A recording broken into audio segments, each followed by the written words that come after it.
So yun nga guys, for today's video, tutur ko kayo dito sa dati kong school, Padre Mariano Gomez. Shoutout sa mga naging classmate ko dati dito.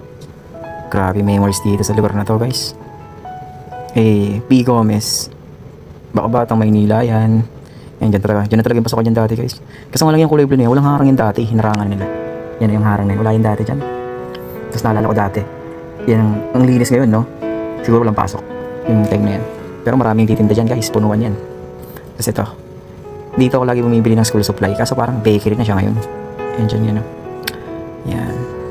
Grabe may memories ko sa school na to guys. Ewan ko, ba't yung tagal ko hindi nakadaan dito. Pero feeling ko, pag dumaan ako dito talagang babalik yung mga, alam mo parang biglang pa-flashback yung mga memories na. Ang dami ko memories dito eh.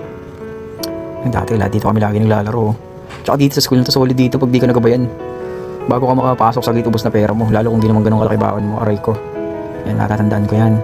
Ayan, nakita niyo kulay pula na pintura na yan. Matagal na yan. Ganyan na talaga kulay niya, kulay pula. Hindi na napalitan. Ay, yung gate na yan, no? Lagi ko sinisilip yan. May gagamba sa loob niyan, eh. Yung luma sa luma na yan, eh.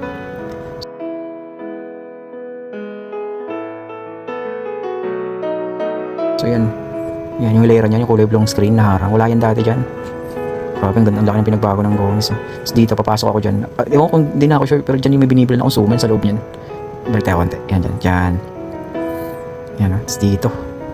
Pauwi na ako guys. Ito, tingnan nyo guys, nilalakad ko lang pauwi sa bahay. Simula grade 1 hanggang ako nyan, men. Grade 4. Ganyan routine ko yan, lakad lang. Hindi man ganun kalayo. May mga shortcut naman eh. Yan. Kaso nga lang kalsada yan, main road yan eh. Yan, so dito. Nga pala, meron akong spot dito dati. Dito naubos pero ko kay Manong. Hindi yung lagi nakatambay dyan sa spot na yan, dyan. Yung yung larong, bibigyan kanya ng gunting, bubutasin mo, tapos may laman yun sa loob.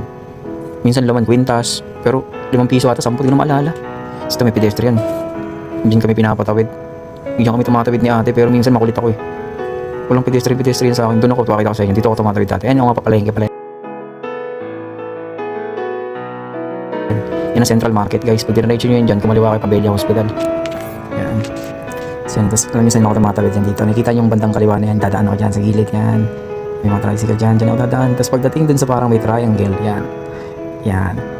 Tatawid ako dyan. May pedestrian din naman dyan, pero gusto ko sumasampa dyan. Hanggang doon sa triangle mismo. So yan, yung green na yan, yung may dilaw, sa gutter. Yan, tapos dito, ako nga pala dito.